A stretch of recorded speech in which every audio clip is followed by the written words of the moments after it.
नमस्कार दोस्तों, स्वागत है आपका लक्ष्य कोर ऑफिशियल चैनल पर, जहां पर तैयारी होगी सॉलिड और सिलेक्शन होगा पक्का। तो आज के इस वीडियो में हम बात करेंगे लुसेंट के बारे में। लुसेंट को हम बिल्कुल आसान भाषा में समझेंगे। तो चलिए सबसे पहले हम शुरू करेंगे एनिसेंट हिस्ट्री ऑफ इंडिया के पार्ट 1 से शुरू करते हैं। और आज के इस वीडियो में हम कुछ टॉपिक्स के बारे में पढ़ेंगे और उनसे जुड़े 5 MCQ वीडियो के लास्ट में करेंगे।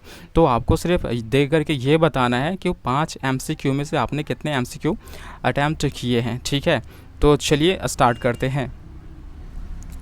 देखो सबसे पहले हम पढ़ेंगे भारत के नामकरण के बारे में। आखिर जो भारत का नामकरण हुआ था वो कैसे हुआ था, ठीक है। चलो देख लेते हैं।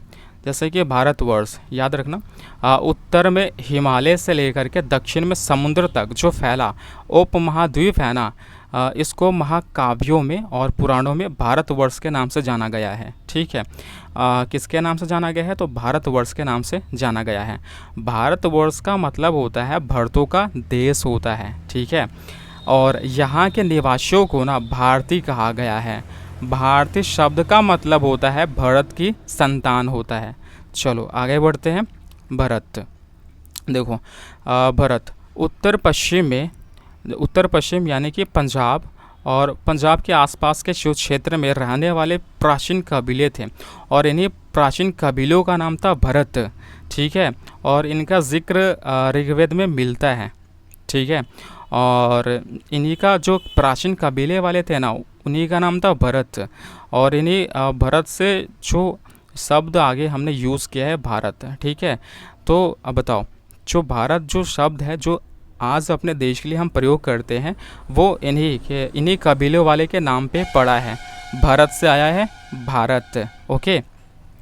आगे बढ़ते हैं। जम्बूद्वीप देखो, प्राचीन भारतीय जो थे ना वो अपने देश को ना जम्बूद्वीप कहते थे। क्यों कहते थे? क्योंकि यानी कि हमारे देश में ना बहुत सारे जामुन के पेड़ हुए करते थे, तो इन्हीं पेड़ों के नाम पर रख दिया था जम्बूद्वीप, ठीक है। आगे बढ़ते फिर। अब जैसे हिंदू और हिंदुस्तान, अब ये कैसे आया? देखो, जो प्राचीन ईरानी थे ना, जब उनको हमारे देश में आना पड़ता तो आता था, मतलब जब वो हमारे देश में आते थे ना तो उन्हें सिंधु नदी को क्रॉस करना पड़ता था, पार हो करके आना पड़ता था, ठीक है ना। तो जो ईरानी थे ना वो हमें सिंधु के नाम से जोड़ते थे। और देखो, वो सिंधु के नाम से जोड़ते थे लेकिन सिंधु बुलाते नहीं थे। सिंधु के जगह पर वो हमें क्या बोलते थे? हिंदू शब्द का इस्तेमाल किया करते थे। तो ऐसे हम हिंदू बन गए थे, ठीक है। आगे बढ़ते हैं। तो यही जो हिंदू शब्द है ना, मध्यकालीन में हिंदुस्तान के नाम से जाना जाने लगा था, ठीक है। ओके, आगे बढ़ते फिर। इंडिया शब्द कैसे आया? देखो, यूनान के जो लोग थे ना, जैसे आज हम सिंधु को इंडस कहते हैं, तो वो इंडस को ही ना इंदे कहते थे। बोलो क्या कहते थे? यूनान के लोग इंदे कहते थे। और जब अंग्रेज़ भारत में आए थे ना, तो अंग्रेज़ ने इंदे शब्द को इंडिया कह के पुकारा है, ठीक है। अंग्रेज़ ने इंदे शब्द को इंडिया कह के पुकारा है, ठीक है। तो ऐसे आज इंडिया नाम पड़ा। आगे बढ़ते हैं। देखो, भारत को 2 भागों में बांटने वाली जो श्रृंखला है जिसका नाम है विंध्य पर्वत श्रृंखला, भारत को 2 भागों में बांटती है, याद रखना। बहुत बार प्रश्न इससे रिपीट हो चुका है। पहला आता है उत्तर भारत, दूसरा आता है दक्षिण भारत, ठीक है। और जैसे उत्तर भारत में जो भाषा बोली जाती है वो इंडो यूरोपियन परिवार की भाषा बोली जाती है। और दक्षिण भारत की बात करें तो दक्षिण भारत में द्रविड़ परिवार की भाषा बोली जाती है। ये काफ़ी इम्पोर्टेंट हो जाता है। आगे बढ़ते हैं। देखो, भारत की जनसंख्या का निर्माण, यानी कि भारत में जनसंख्या का निर्माण है ना 5 प्रकार के नस्लों से हुआ है।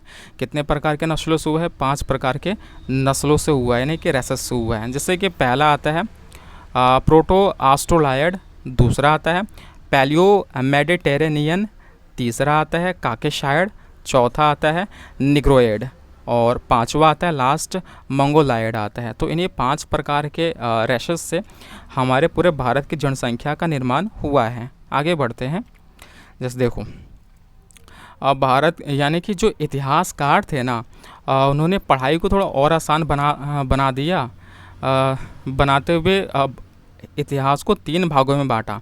जैसे पहला है प्राचीन भारत यानी कि एनिसेंट इंडिया, दूसरा है मेडिएवल इंडिया मध्यकालीन भारत, और थर्ड है आधुनिक भारत यानी कि मॉडर्न इंडिया। ठीक है ना। अब कुछ नोट है वो देख लेते हैं। देखो, इतिहास को सबसे पहले इन तीनों भागों में बांटने का श्रेय किसे जाता है बताओ। जर्मन के इतिहासकार थे जिनका नाम क्रिस्टोफ सेलियरस था। ठीक है ना। पूछता है कि इतिहास को 3 भागों में बांटने का श्रेय किसको जाता है, तो क्रिस्टोफ सेलियरस को जाता है। आगे बढ़ते हैं। देखो, अब एनिसेंट जो हिस्ट्री है ना, अब वो उसके एविडेंसेस के बारे में हम देखेंगे, स्रोत के बारे में देखेंगे। ठीक है। तो एनिसेंट हिस्ट्री का जो स्रोत आता है, सोर्सेज है, वो पहला है धर्म ग्रंथ यानी कि रिलीजियस टेक्स्ट, दूसरा है ऐतिहासिक ग्रंथ हिस्टोरिकल टेक्स्ट, थर्ड है विदेशियों का विवरण अकाउंट ऑफ फॉरेन ट्रैवलर्स, अब फोर्थ है पुरातात्विक संबंधित साक्ष्य यानी कि आर्कियोलॉजिकल एविडेंसेस हैं। ये 4 प्रकार के जो एविडेंसेस हैं जो एनिसेंट हिस्ट्री को लिखने में मदद करती है। ठीक है। आगे बढ़ते हैं फिर। तो सबसे पहले साक्ष्य के बारे में हम बात करेंगे। किसके बारे में? धर्म ग्रंथ के बारे में। ठीक है। देखो, वेद, देखो एनिसेंट हिस्ट्री के बारे में ना ज़्यादा जानकारी हमें वेदों से मिली है। ठीक है। तो उसमें सबसे पहले देखेंगे। देखो, पूछा जाएगा हमसे प्रश्न कि भारत का सबसे प्राचीन यानी पुराना ग्रंथ क्या है, तो वेद है। क्या है? वेद है। ठीक है। आगे बढ़ते हैं। देखो, जो वेदों के जो कंपाइलर थे ना, मतलब वेदों को संकलन करता, इकट्ठा करने का जो श्रेय जाता है वो किन्हें जाता है? महर्षि कृष्ण द्वैपायन वेद व्यास को जाता है, याद रखना। और इनका संदेश था, महर्षि कृष्ण द्वैपायन ने जो संदेश दिया था ये दिया था वसुदैव कुटुंबकम। इसका मतलब होता है the world is one family. जो वर्ल्ड में जितने भी जनसंख्या है वो सभी के सभी क्या हैं, जितने भी लोग हैं सब एक परिवार ही तो हैं। ठीक है। आगे बढ़ते हैं। देखो, भारतीय परंपराओं में जो वेद को नित्य कहा गया है और अपौरुषेय कहा गया है। देखो, नित्य यानी इटर्नल का मतलब होता है वेदों में जो ज्ञान है ना वो कभी ख़त्म नहीं होगा।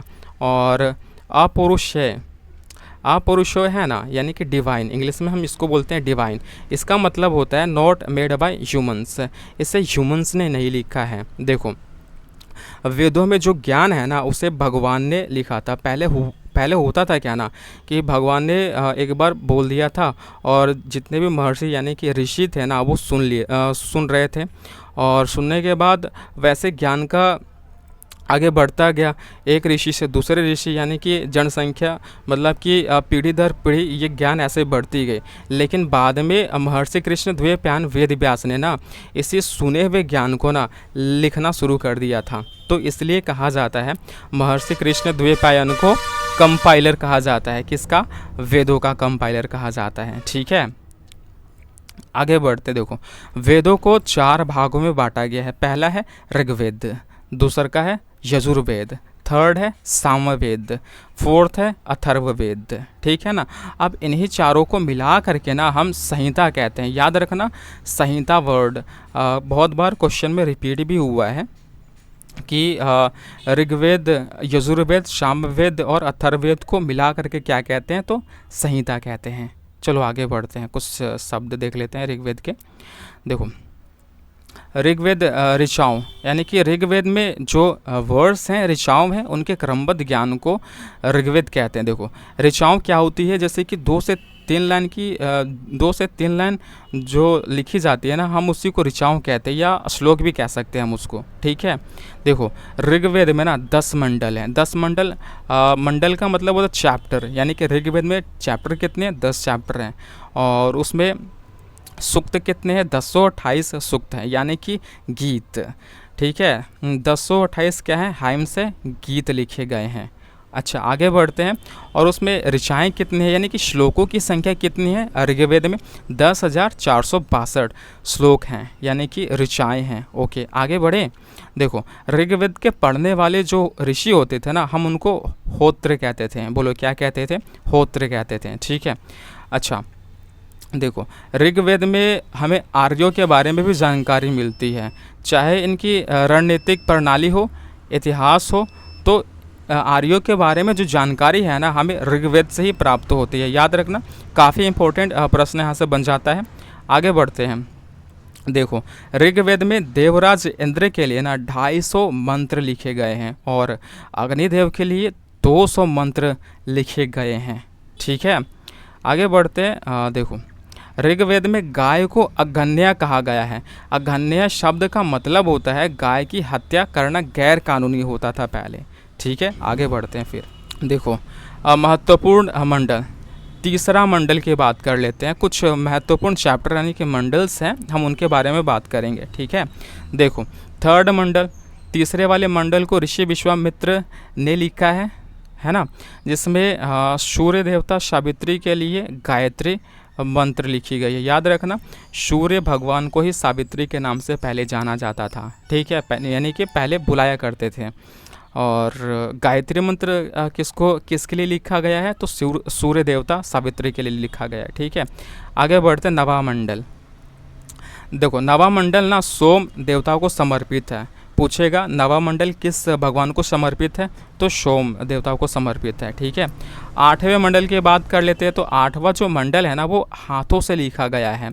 अब हाथों से जो लिखे होने के कारण हमने इसे खिल कहा है। क्या कहा है, ऋग्वेद में खिल कहा गया है आठवें मंडल को। ठीक है, आगे बढ़ते हैं 10वां मंडल।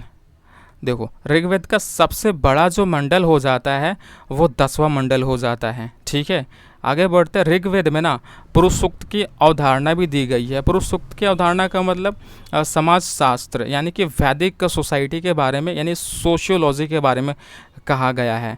ठीक है, चलो, पुरुष सूक्त का मतलब होता है जैसे कि समझो बात को, जैसे शूद्र वैश्य यानी कि जातियों में, कास्टों में बांटा गया है, ये होता है पुरुष सूक्त। ठीक है, इनको नेक्स्ट पार्ट में हम डिटेल में देखेंगे। आगे बढ़ते हैं। नदी स्तुति सूक्त। देखो, नदी स्तुति सूक्त का मतलब होता है नदियों के तारीफ में जो गीत लिखी गई है ना, हम उसे कहते हैं नदी स्तुति सूक्त कहते हैं। ठीक है, अच्छा, आगे बढ़ते हैं। नासदीय सूक्त। देखो, नासदीय सूक्त का भी वर्णन अभी तक मैंने जितने भी बोला, जैसे पुरुष सूक्त की अवधारणा या पुरुष सूक्त कहा, नदी स्तुति सूक्त कहा, नासदीय जो सूक्त है ना, इन तीनों का जो मतलब इन तीनों जो है ना वो 10वें मंडल में मिलते हैं। याद रखना, नासदीय जो सूक्त है ना, इसमें हमें ब्रह्मांड की उत्पत्ति के बारे में पढ़ना है। आगे बढ़ते हैं। सॉरी, आगे चला गया बहुत। चलो ठीक है, तो अब आज का टॉपिक हमारा वहाँ पर होता है समाप्त, यानी कि समाप्त होता है। और हम टेस्ट के लिए 5 क्वेश्चन यानी कि आपके सामने रखेंगे और आप उसमें से जवाब देंगे, यानी कि जवाब दे करके बताएंगे कि आपने कितने प्रश्न सही किए हैं। ठीक है, चलो, पहला प्रश्न आता है आपके सामने। ऋग्वेद के ऋचाओं को पढ़ने वाले ऋषि को क्या कहा जाता था, बताइए। ऋग्वेद को देखो, ऋचाओं के पढ़ने वाले व्यक्ति जो थे ना, हम उनको होत्र कहते थे। याद रखना। नेक्स्ट प्रश्न, भारतीय इतिहास को 3 भागों में बांटने का श्रेय किस इतिहासकार को जाता है, बताओ। इसका आंसर होगा ऑप्शन नंबर बी, क्रिस्टोफ सेलियरस को जाता है। अगला प्रश्न, ऋग्वेद के किस मंडल में सूर्य देवता सावित्री को समर्पित प्रसिद्ध गायत्री मंत्र लिखा गया है, बताओ इसका जवाब। तो इसका आंसर होगा तीसरा मंडल। ओके, चौथा प्रश्न, वामन अवतार के 3 पगों के आख्यान का प्राचीनतम स्रोत कौन सा ग्रंथ है, मतलब कि जिसमें जब भगवान विष्णु ने ना 3 पगों में पूरा ब्रह्मांडी माप दिया था, उसके बारे में प्रश्न है। तो किस में पढ़ना है, ये थोड़ा सा अगले टॉपिक का मेरे से प्रश्न इसमें टाइप हो गया है, तो फिर भी बताइए। तो इसका आंसर होगा ऑप्शन नंबर सी, ऋग्वेद। अगला प्रश्न और आखिरी, ऋग्वेद के 8वें मंडल की जो हस्तलिखित ऋचाओं को क्या कहा गया है, यानी कि हाथ से जो लिखी उसमें ऋचा है ना, हम उनको क्या बोला गया है, तो उनको खिल कहा गया है। क्या कहा गया है, तो खिल कहा गया है। ठीक है, तो आज का हमारा टॉपिक्स यहीं पर होता है समाप्त, और ऐसे ही हम पार्ट 2 भी लाएंगे और पहले टॉपिक्स पढ़ाएंगे, फिर कुछ क्वेश्चंस भी हम कराएंगे। ठीक है, यदि आपको ये वीडियो अच्छा लगे तो लाइक, शेयर एंड सब्सक्राइब बिल्कुल करें।